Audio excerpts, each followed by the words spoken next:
Hello, I'm Tom Ingegno, licensed acupuncturist and certified animal acupuncturist here at Mount Vernon Wellness in Baltimore, Maryland. Today, the Balance Channel has asked me to talk a little bit about animal acupuncture.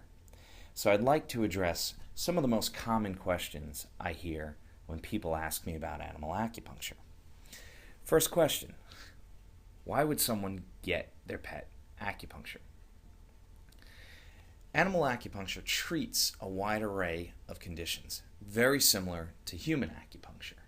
In fact, a lot of conditions we would see in our companion animals, we also see in humans.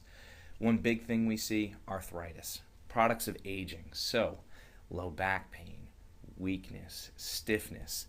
Those tend to be the most common conditions we see. But we do also see things like kidney issues in cats, hot spots in dogs, behavioral issues, sometimes separation anxiety, fear biting, and sometimes we see things like internal disorders. A big one is gastritis we see in a lot of larger dogs that occasionally eat things they shouldn't. People also want to know what the difference is between animal acupuncture and human acupuncture. Once again, there's very little difference.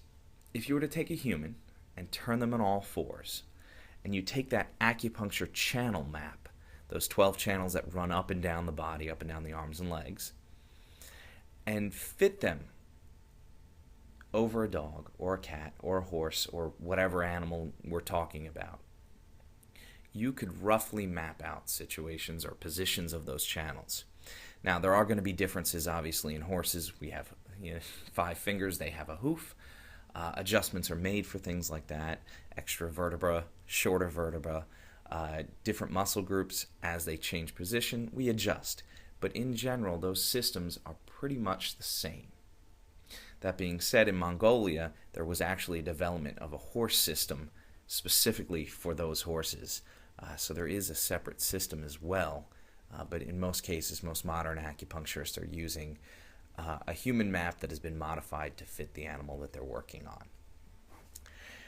The third question people ask is, what will owners notice when their animal gets acupuncture, both during the treatment and after?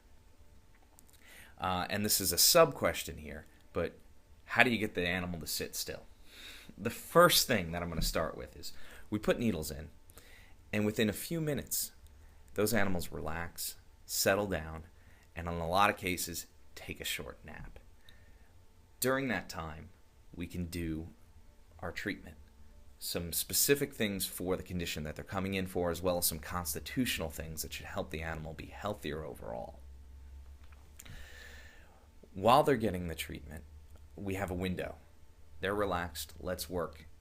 Treatments tend to be shorter on animals that are smaller and longer on animals that are bigger. After the treatment, a lot of owners report that their animal tends to be a little lethargic, a little sleepier than normal. That's completely okay. In some cases, they'll even have more symptoms for 24 hours afterwards. Normally, that's a decent response as well. It means we've gotten to the area and something has gotten stirred up. I tell owners to look for small changes at first, although in some cases, owners will report big changes after the first couple of treatments. But within that window of 3 to 5 treatments, owners should see some improvement that's significant enough that says, this is what I want to be doing, and I want to continue on this for my pet. Now, we're going to take a short pause, and you're going to see a video of me treating my little French Bulldog Piglet. So stay tuned. Hi everybody, this is my little guy Piglet. He's a French Bulldog. He's 6 years old. A few years back, he ended up getting back surgery. He had 3 discs actually operated on in his low back, and occasionally he'll get some spinal stuff. He's sitting in his little nest back here that we have for him behind the couch. And we're just going to put a couple of needles in to demo this. This isn't going to be a real treatment. He may flinch a little. In most cases, he does pretty well. The needles that we use are actually human needles for ear acupuncture. They're very short, very thin, and they're disposed of as medical waste, just like we would with every other acupuncture needle. So as you see, Pig really isn't feeling too much with these needles. We just pick acupuncture points like we would on a human. We insert them very superficially. Now, depending on the dog, some dogs will go to sleep, some will wander around the house. Some are a little less cooperative, but in most cases, we get a nice basic treatment like this. After a few minutes, the dog will calm down. What we'll have you do is take a look at these nice and close, and basically, we'll let him sit here for another 10 minutes or so, and then move to the next stage.